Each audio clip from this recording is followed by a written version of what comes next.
Bueno, el puro título de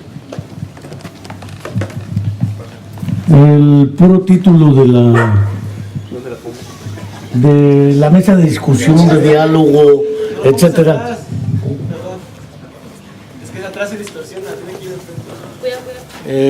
ir Me llevó a recurrir a la famosísima tesis de Marx sobre Feuerbach, la tesis 11 de Marx sobre Feuerbach, aquella que reza literalmente que lo que han hecho hasta ahora los filósofos es interpretar de diversos modos el mundo, pero ya por anticipado lo que se trata es de transformarlo. Discutiendo un poco esto con Lorenzo Meyer, cuando lo tuvimos en la UAM, le decía que diagnósticos del infierno que vivimos todos los tenemos. Ya estamos hasta la madre de los diagnósticos. Sabemos que nos han partido la madre desde 1521. Sabemos que somos los conquistados. Nos chingaron la presidencia, decía López Obrador. Los muertos los tenemos nosotros. Los presos los ponemos nosotros. Y las marchas también. Y todo sigue igual. Pareciera ser que pensar qué hacer, que era la pregunta que hacía también Lenin en su momento cuando escribiera aquel libro de qué hacer, es la pregunta que sistemáticamente nos lleva a reuniones y reuniones y reuniones. Yo recuerdo que desde la década de los 70, a la vuelta de la esquina veíamos al capitalismo deshecho en pedazos. Y 40 años después seguimos dándole la vuelta a la puerca esquina y los deshechos somos nosotros como país y como naciones. No hablo solo de México, hablo de Argentina, Uruguay, Brasil, etcétera. ¿Sí? Y Yanis Varoufakis, que acaba de publicar un libro, El Minotauro Global, es otra metáfora muy parecida a la de la hidra capitalista, esa idea del Minotauro Global. Me pareció muy interesante en la dimisión de Varoufakis a Alexis Tsipras.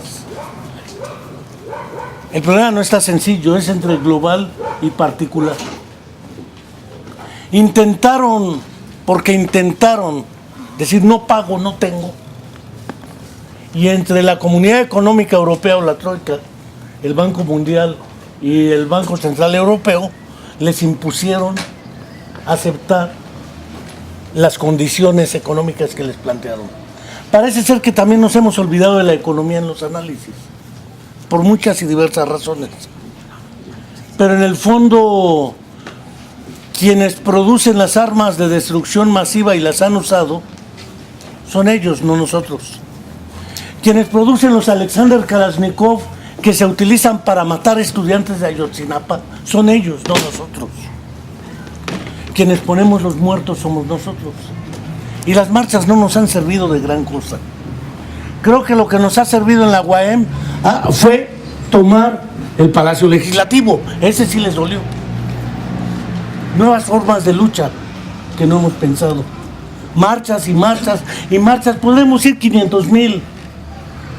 Cuando Cuauhtémoc Cárdenas hizo aquellas famosas concentraciones donde decían que Salinas estaba sufriendo, pues los únicos que hemos sufrido somos nosotros. Vemos el triunfo a la vuelta de la esquina y nunca lo alcanzamos. Ya hasta parece la tragedia de Sísifo. Subimos, vamos y pum, nos volvemos a caer.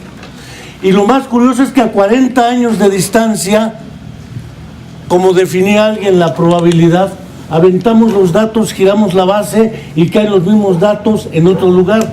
Es decir, seguimos siendo los mismos, pero ahora en otras organizaciones, tratando de hablar de la unidad histórica que ha derivado de las escisiones,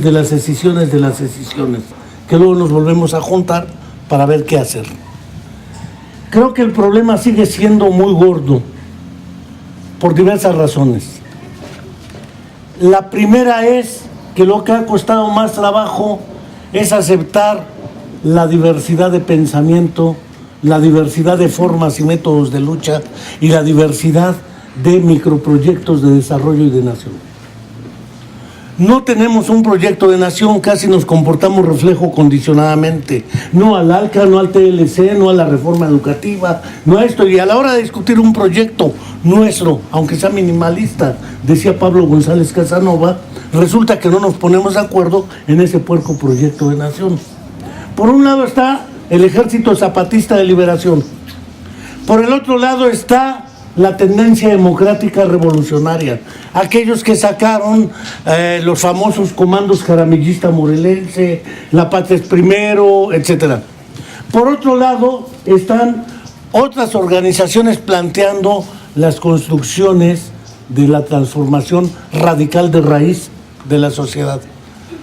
Pero en realidad, a la vuelta de prácticamente ya medio siglo, no hallamos la hebra del hilo. Creo que el problema está entonces, y pienso no solamente en la resistencia, llevamos muchos años de resistencia. Lo hemos oído cuando se dio aquella discusión de si fue un encuentro de dos mundos o un encontronazo, dijeron otros. Sí. Si fue el descubrimiento de América o lo descubrieron ellos porque los que estaban acá ya lo conocían, pero no lo conocían con ese nombre.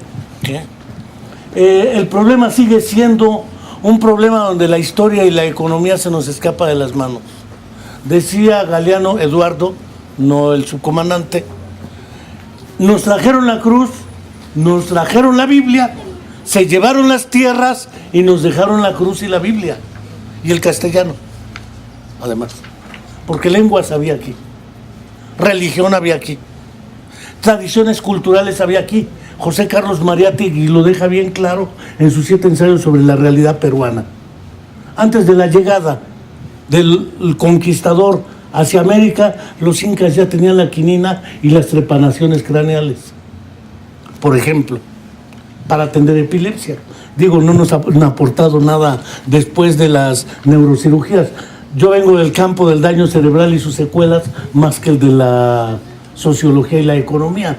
Y es bien interesante ver por ahí cómo históricamente esa relación del órgano del pensamiento, o sea, el cerebro, se nos escapa de las manos y andamos igual buscando las causalidades de todo cuanto nos dramatiza y nos acontece. Publicaba ayer, por ejemplo, en mi artículo semanal del diario El Regional del Sur, El Tercer Ojo, que sí, tenemos contados 60,000 desaparecidos, 160,000 muertos. Ni las dictaduras juntas de militares y argentina ni chilena tuvieron esa cantidad de desaparecidos. Si lo multiplico por familias, tenemos 60,000 familias mancilladas. 60,000 familias con 60,000 desaparecidos que no pueden cerrar un duelo, porque ni modo que acepten que están muertos. Ya no digo los 43, los 60,000 como número frío y estadístico. ¿Dónde están? ¿Quiénes son? Esa idea entonces de visibilizar nos lleva a una discusión.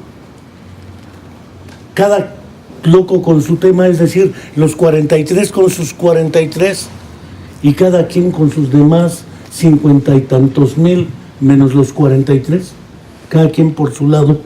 Y entonces esto nos marca una división natural de los territorios ideológicos y políticos que también tienden a escindirnos. El problema sigue siendo el mismo: ¿qué hacer?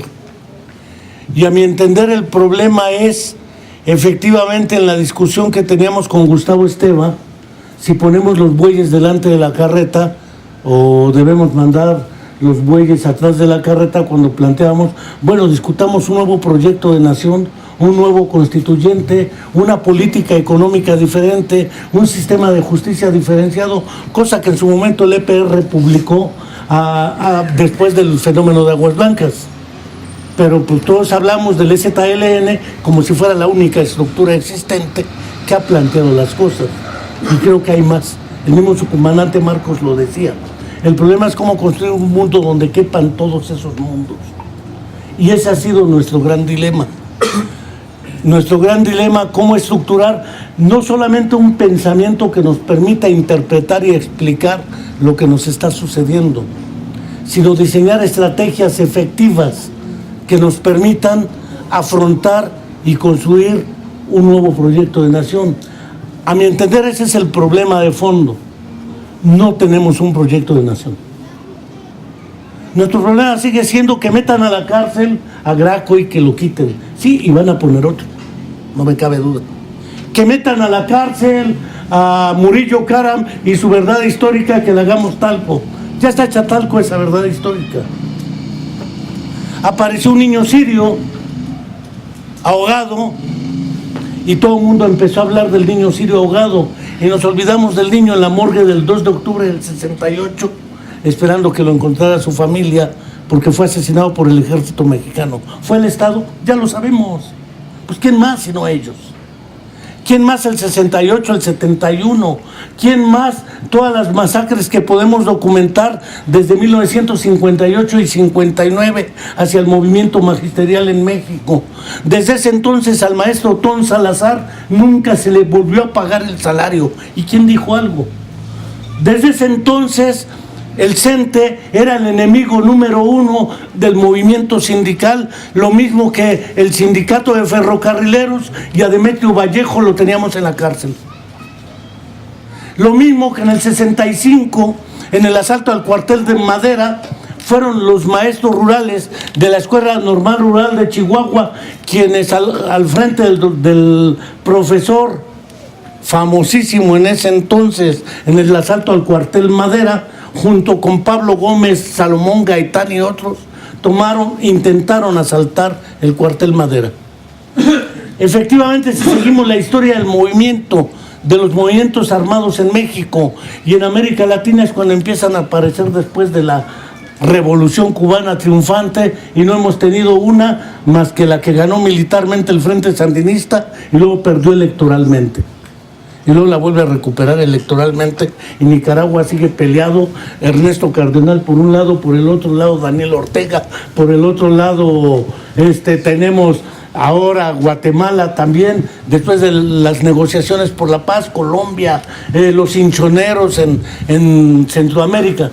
En realidad, el sueño de nuestra América ha sido cómo recuperar esa autonomía, esa libertad y esa independencia como naciones, y no hemos tenido aún esa capacidad.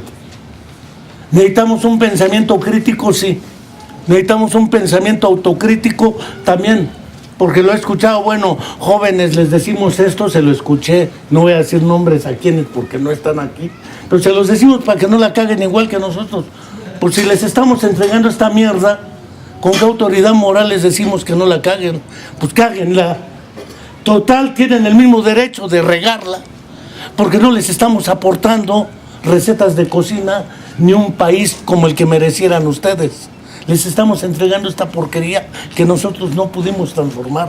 No es tampoco una letanía de hacer aquí un golpe de pecho y decir: yo pecador me confieso ante Dios Todopoderoso. El problema de fondo sigue siendo efectivamente cómo construimos un gran proyecto de nación que vaya acercando posibilidades efectivas de transformar un modo de producir y reproducir las condiciones materiales e ideales de existencia. Y tenemos que empezar por lo inmediato, eso tampoco no me cabe duda. Territorio, el cuerpo, decía Pietro, que me parece fundamental. Sin este cuerpo que come, que se mueve, que se desplaza de un lugar a otro, tengo que luchar por ese cuerpo para moverse en un taxi, que de todas maneras el pueblo no tiene para pagar el taxi. Se sigue moviendo en ruta 13, 1, 5, que están de la chingada. Y hay de aquel que anda en silla de ruedas, porque ni siquiera pues va a ir a la marcha. ¿En qué carajo se va a mover? ¿En qué transporte? En realidad la idea de la exclusión, hasta del propio movimiento social, se nos va, porque ese egocentrismo cognitivo del cual nos habla Pietro Ameglio, tampoco lo hemos logrado romper. Ese egocentrismo cognitivo que crea que nuestro propio punto de vista es el único punto de vista posible para explicar y transformar lo real, nos lleva a ese egocentrismo cognitivo que tanto criticó Piaget, efectivamente. Pero el problema sigue siendo el mismo: ¿qué hacer? Creo que sí estamos en un buen momento en el cual la propuesta debe girar en la discusión de qué hacer y no de cómo estamos, porque diagnósticos del infierno los tenemos clarísimos. No, los problemas económicos de ahora no son de ahora. Si le regresamos los 3 dígitos al peso, resulta que en efecto tenemos un dólar de 19,000, 18,000 pesos, pero eso suena psicológicamente feo, y pues para que todo sea más simple y más sencillo, quítale 3 ceros, decía el maestro del comercial. O sea, somos además torpes para la aritmética, que nos quiten la dificultad aritmética. Y luego salía el militar, ven y sácate la foto como Miguel. ¿Para qué? Para que ejerzas tu derecho a ceder el poder de decisión a otro cabrón que nunca te va a preguntar cómo decide.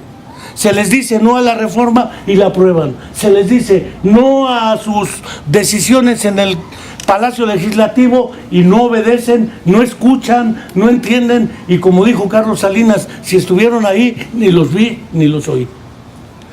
Aunque estén en marcha, porque sí, claro que los vio y los oyó.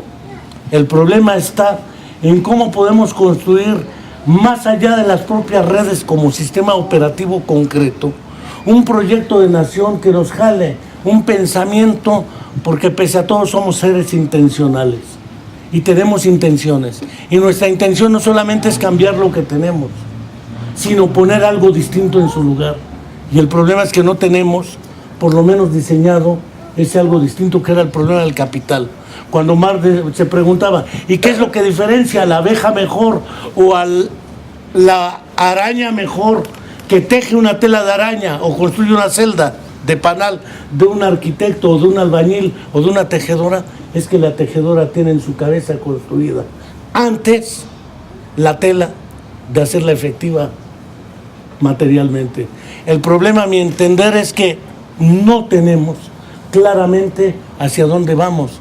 Entonces vamos como ciegos dirigidos por el tuerto, en esa metáfora de José Saramago de el ensayo sobre la ceguera. Ciegos dirigiendo a ciegos, y no es ahora despreciar al ciego por ciego, porque tiene otras estrategias de percepción y reconocimiento del mundo, pero el problema sigue siendo, a mi entender, centrar la discusión en qué hacer, más que en cómo estamos.